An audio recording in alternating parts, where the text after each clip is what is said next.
Welcome to the Thrive with Omu Podcast, where each week I'll chat with an amazing entrepreneur on their growth journey.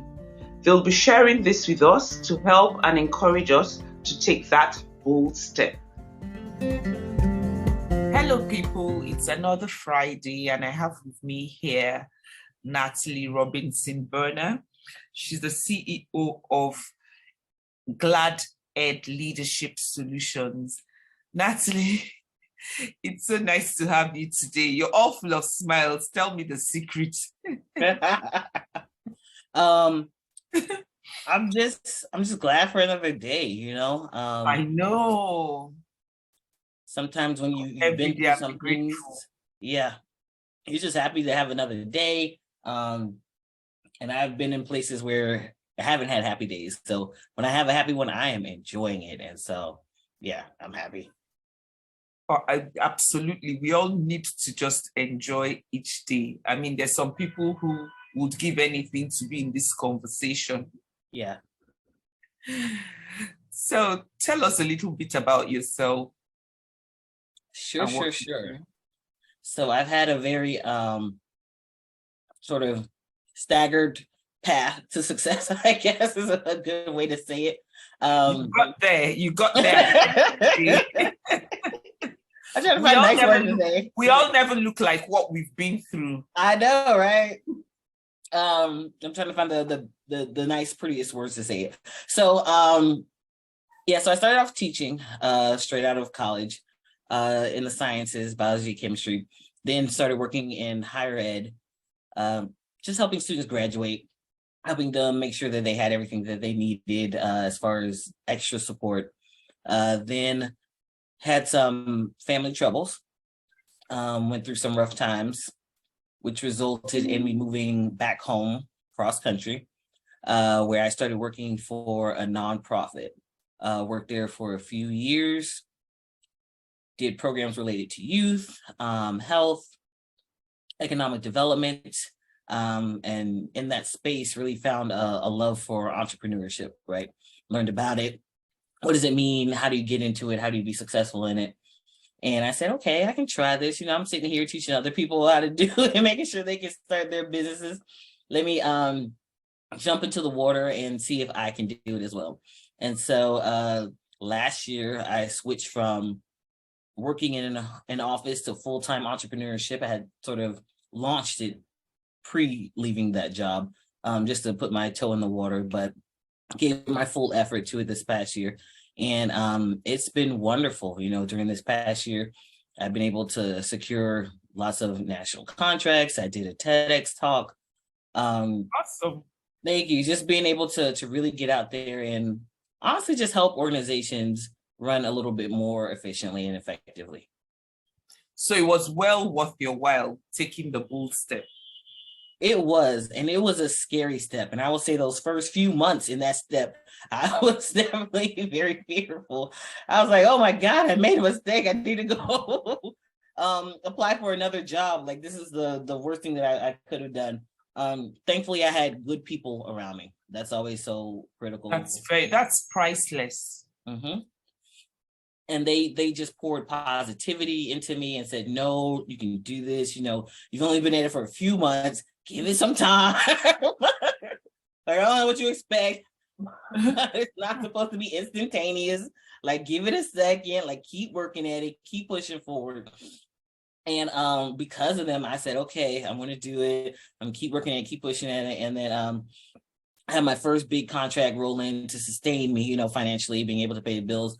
And then as people saw my work and what I was able to do, able to pull more people into my sphere and able to really move forward and just having, thank God, consistent work.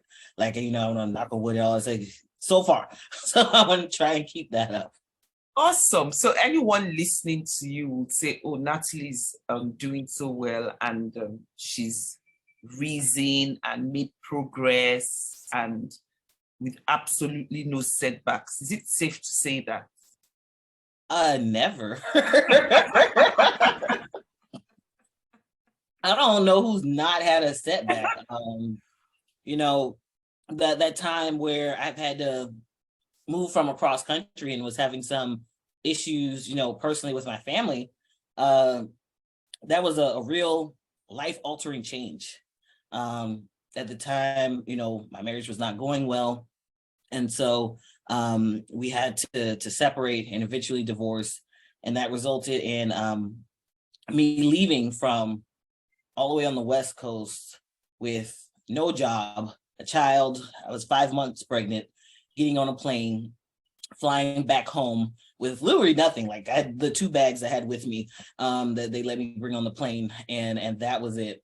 Trying to start over. Wow. and rebuild.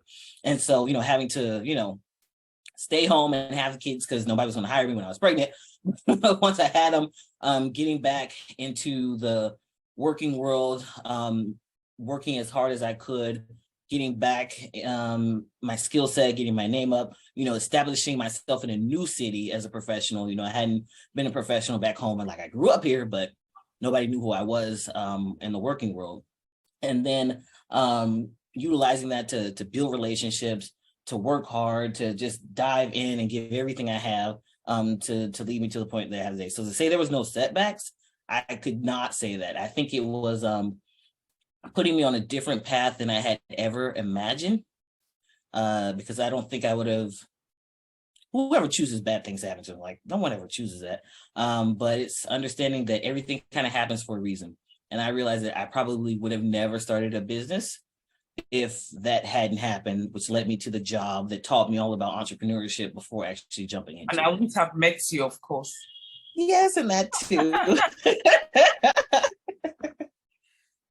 No, but seriously, it sounds like you literally started from ground zero. Yeah, I did. And when you like have to buy everything again, like you think like, oh, you have clothes, you have, but like everything I own I've acquired in the last 5 years. And so to have just the 2 bags of clothes for me and my oldest son, and then having to get him what he needs, have a baby, get the little baby what he needs, and sort of all these things. It really was starting out with nothing, but understanding, again, having those good people around you. I had a very supportive family, which is like amazing, that saw me through it. I had friends that came around and were able to help my youngest son get some baby clothes when, I didn't have a job to be able to buy that for him. And so there were just a lot of people around that sort of helped me on this journey to the point where I can get and stand up on my own and be able to move forward in the work that I'm doing now. I was going to ask you how long ago that was, but I heard you say 5 years. Yeah. So you're saying to me in 5 years from ground zero, you've achieved this much. It looks like you've been successful for like 100 years. I can't even begin to believe it. Well, thank you. How did you do it? How did you? Because it really couldn't have been easy to just get up and go. I'm trying to wrap it around my head. But then again, I know that when you look at your responsibilities, that would push you. I have also seen situations where you look at those responsibilities and they depress you further. So how did you make it work? Right. And so I'm not going to say it didn't depress me. Yeah, but you when you're depressed, there's an energy, there's a force that comes in. So it's either you use it negatively or you use it positively. It's either you use it for your own good or you sink deeper. Right. You obviously didn't go down that route. Yeah. And so, when it first happened, I definitely was not in the best headspace. But again, I can't stress how critical it is about the people you have around you. So it's important to have a good support system. It's so critical. I had people that just poured positivity in me and said, hey, you have a skill set that can't just be hidden. You can't just sort of keep this from the world. You can't just sort of just not do your best or just sort of languish in this job that doesn't pull out all your talents. Because I really was going to go back to something very simple. And I was like, okay, I'm not going to do anything. I'm just going to work enough to feed kids and not really worry about doing bigger, better things. And I had a friend that came to me and said, I just looked at your resume. You need to do something else. Like whatever this job you just took, you tell them no and find something else to do. Was that out of fear? You know, I mean, let me stay in this place that I'm sure of and like a safe, you know, a safe haven. I don't want to rock the boat. I'm satisfied with just having enough to feed the kids and feed myself. I'm not asking for more. Was that the frame of mind you had? It was, I know what I needed to survive, right? I know what I needed to pay the bills, what I needed to make sure everybody had what they need. And at that point I was like, okay, I couldn't find more. That was the biggest thing. It's like I was looking for it, but it wasn't coming. And I couldn't wait on it, right? I had bills coming in, I had food that needed to be bought. And so I said, okay, I can't wait for this bigger opportunity to come along. I need to have these needs fulfilled now. So I have to take this job that not fulfilling everything that I'm capable of. And so I had a friend, like I said, I was telling her about it, and she was looking at my resume because I was asking her to look over my resume. Maybe there's something there that I didn't see. Maybe I wrote something that turned people off. It's the reason why I'm not getting these interviews that I think I should be getting. And so she looked at it and she said, no, just wait, keep looking, keep reaching out, do these things. You know, she pointed me at some great books that helped me to figure out how to navigate the system, because the way it's set up is not the way it operates. You know, just applying for a job does not mean you're going to get the job or interview. It takes some extra level work around that to actually get to the next step. And so she sort of coached me through that, and I was able to get this opportunity where I was director of youth program development within a nonprofit. And so, like I said, I wanted to just do what I needed to do, but she was like, no, you need to do more. Like what you need to do is what the world needs you to do, not just what you need to do. And so you have to step outside of just your limiting beliefs and sort of the limits you have placed on yourself, and to stretch yourself a little bit further. I know it's hard. I know it's taking time and it's discouraging because of how long it's taking, but keep pushing at it, keep going forward, keep looking, and it'll come. And it did. It was like maybe 2-3 weeks later, like this opportunity came. Thank God for good friends. Yes, I'm so serious. It's about who you have around you. It's critical. It is, I agree with you. It is, I agree with you. I actually say to people, I didn't quite realize how important it was until I was developing a training I call Living Your Best Life. And I realized that I used to pride myself with the fact that, oh, no one influences me. I have a mind of my own. When I started digging deeper, I found out that the people closest to me somehow, somewhere kind of influence your thinking. Even if it's subtly, little by little, you don't realize until maybe there's some fool. You know, I noticed that some of my decisions were beginning to not sound like me. Yeah. And that was because I sat back to actually think about it. Otherwise, I would have just gone on without really realizing it. So yes, I agree with you that the support system and the people you have around you. Oh, thank God for good friends, really. Yes. Thank God. Yeah. I completely agree. There's a saying that says you're the sum of the 5 people you spend the most time with, right? Yeah. And so whoever the 5 people are, you are like a combination of good and bad. So think about who you spend your time with, because they are impacting you in ways that you, like you said, you don't even realize.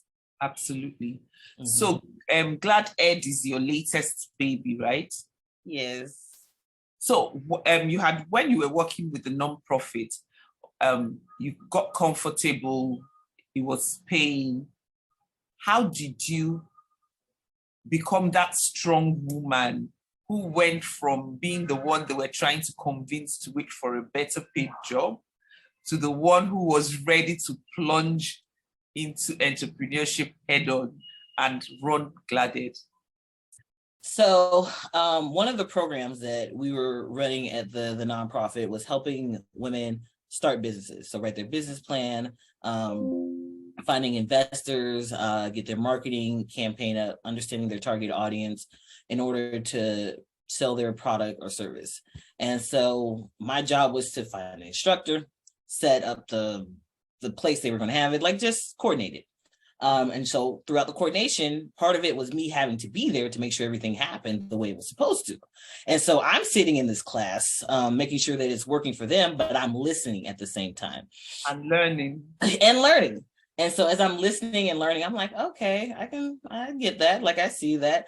And I was like, okay, I had to do this like 2 or 3 times. And so by the 3rd time, I'm like, okay, let me see what skills I have that I can sort of utilize in a business setting. And I went back to my days as a teacher. Also taught at the university a little bit. I did some training at the university. And so I was like, I've done like these aspects before.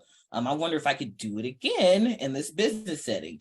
And so at the time, there was an organization that had put out an RFP, or request for proposal, for a trainer. And so I applied for it and I got it. And so once I got it, I was like, okay, I have to backtrack I know that and do all this work and actually set up the business to be able to do this work.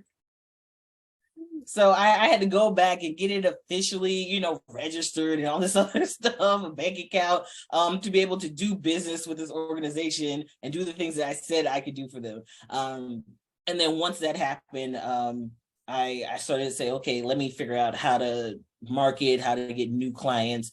But I was also working full time. And so I couldn't give my all to the business. And so it kind of languished a little bit. It didn't die out. I had a few trainings here and there. But when I went full time, it was like jumping off the bridge into the deep end. Like, you gotta swim. Like, you just have no choice at that point. Like, swim without life jackets as well. That's right. Sink or swim. And so when you're in that sink or swim mode, you are hustling harder than you probably ever have in your whole life. And thankfully, I had the opportunity to sit and learn a lot before diving in. And so I had all the mechanics of how to swim, never practiced, but had all the mechanics of it. And so once I dove in full time, I was really able to just be able to move forward. And like I said, utilize all the training that I had sort of learned while I was at the nonprofit. Awesome. An amazing journey you've been on. And how is Glad Ed doing now? Great.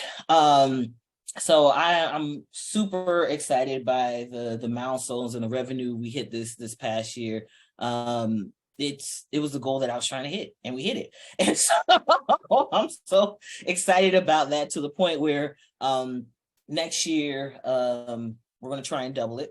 And so I have a business coach, and we have out a plan that we're putting together to double the revenue. We're going to bring on some additional trainers. I already have a marketing team in place. We're trying to work together to make sure everything's sort of set up to really help us leverage for the next year. Hopefully at some point soon, we'll be able to get an operations manager, and I don't have to do all the finance stuff. You go, girl. HR stuff. So we're great. We're growing. We're getting ready to scale, move into some new cities, and do some work in some other areas. So I'm excited about what Glad is doing. I'm excited too. I'm excited too. So if you look at your journey, so let's go back 7 years. Okay. Let's go back 7 years till date. What would you say are your 3? I don't like using words like mistake or regret or anything like that, but what are 3 things or 3 situations that you feel you would have handled better? And then again, it's also helped you become the person you are today. Because I always say to people, that's why I don't like using failure, regret and things like that, because I believe that every experience ultimately helps you. Like I said to my son, when he's disappointed about something or a situation, I said to him, the good thing is it's not going to happen again. You've learned from it, and then you forge ahead. So what would be the 3 things? No, I agree. And it makes you who you are, right? Absolutely. And so I think the number one thing is I would maintain more relationships. I think there are a lot of friends that, you know, I missed with the moving around and haven't been able to maintain those relationships. Like I said, who I have around me, I miss them a little bit. They were great friends. They were great professional relationships that I've sort of let fade away. And so that's one of the things that, as I'm learning now, how to maintain and keep hold of those people that are in my life. It's definitely one of those things I think I would have changed or would have learned from. I think a second thing is I would have learned a lot more. Like I would have sat down and said, you can learn this faster. Like, why are you waiting now at this moment to learn it? Like, you should have learned that like 5 or 6 years ago. You should have read that book a while ago. You should have applied that a while ago. And so learning should definitely be a lifelong venture. And so just taking the time to stop and pour more into myself, I think would have allowed me to be a little further along than what I am right now. And I think the final one is to maybe have a little more fun along the way. You know, it's funny, you're the second person today who has said that to me. She says, oh, that that her only regret is that she didn't have fun when she was supposed to. Yeah. Like you get so wrapped up in, you know, deadlines, business, that you kind of let time fly. But someone told me, like, there's always going to be work to do. Like, there's always going to be work exactly. to do.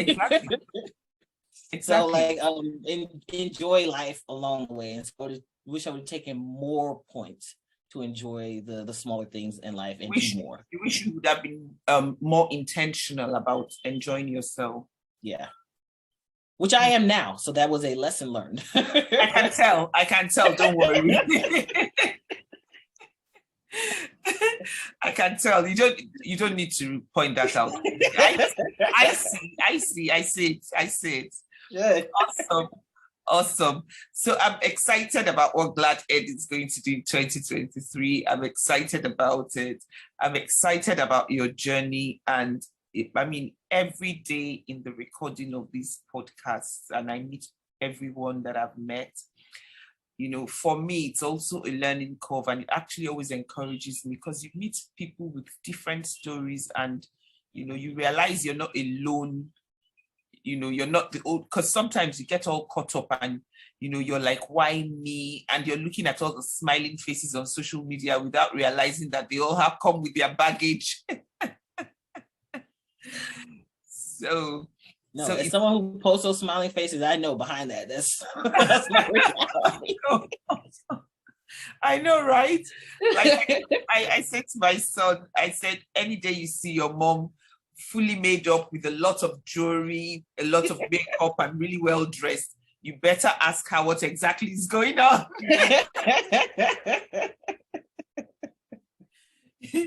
You know, but I mean, like I always say, I'm ever so grateful to God that we look nothing like what we've been through. Yeah. So what would be your parting words for our listeners? It's really been an interesting few minutes. I would say follow your dreams, like your whatever's in your heart. I've had this business like sort of simmering under the surface for a very long time, didn't know how to do it, what to do with it. And I just let it stay there instead of, you know, stepping out, learning, figuring it out, trying. And it wasn't until, you know, everything that happened and then COVID sort of converged together to where I really went out on this. But it's sort of always been under the surface. And whatever's under the surface, whatever dream, whatever sort of thing you want to do it. Just do it. Just do it. That's awesome. It's been so nice chatting with you, Natalie. And I'm sure we'll meet on the streets of social media. Definitely. And hopefully one day in real life, I need to travel. Never say never. I mean, during the lockdown, I met so many people as a member of BNI. I networked with so many people, and I made one friend that I'm ever so grateful for. And we became close, did things together throughout the lockdown. And in January, I met her in Washington. Oh. And, other people didn't realize we had never met each other physically. So yeah, never say never. The world has become a global village. It has, and I'm so happy for that. Yes, I am. It makes everyone closer, and it's even getting closer and smaller. Yeah, which is good because we really are. We're in this together.